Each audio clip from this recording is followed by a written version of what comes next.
గత ప్రభుత్వం నిరుద్యోగుల జీవితాలతో ఆడుకుంటే కాంగ్రెస్ ప్రభుత్వం వారి జీవితాల్లో వెలుగులు నింపిందని యువజన కాంగ్రెస్ జిల్లా అధ్యక్షుడు బండ శ్రీకాంత్ అన్నారు. టేకుమట్ల మండల కేంద్రంలో సీఎం రేవంత్ రెడ్డి చిత్రపటానికి యూత్ కాంగ్రెస్ నాయకులు పాలాభిషేకం నిర్వహించారు. కాంగ్రెస్ ప్రభుత్వం చెప్పిన విధంగా నిరుద్యోగులకు నోటిఫికేషన్ విడుదల చేసి వారి జీవితాల్లో వెలుగులు నింపిందన్నారు. ఈ కార్యక్రమంలో యూత్ కాంగ్రెస్ నాయకులు పాల్గొన్నారు.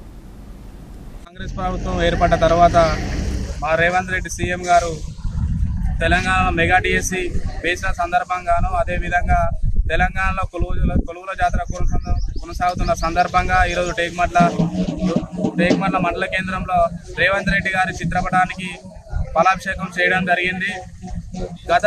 గత ప్రభుత్వంలో టీఆర్ఎస్ గవర్నమెంట్ చేసిన నిరుద్యోగుల జీవితాలను నాశనం చేసింది.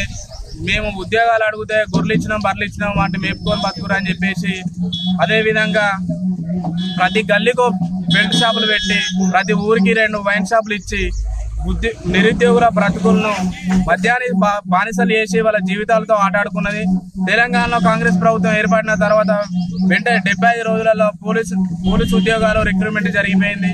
అదేవిధంగా గ్రూప్ 1 నోటిఫికేషన్ ఇచ్చి అదేవిధంగా ఈరోజు తెలంగాణలో మెగా డిఎస్సి ప్రకటించి నిరుద్యోగుల్లో ఉత్సాహాన్ని నింపిన రేవంత్ రెడ్డి గారికి ఈరోజు భూపాలపల్లి యువజన కాంగ్రెస్ తరఫున ప్రత్యేక ధన్యవాదాలు తెలియజేసుకుంటాం.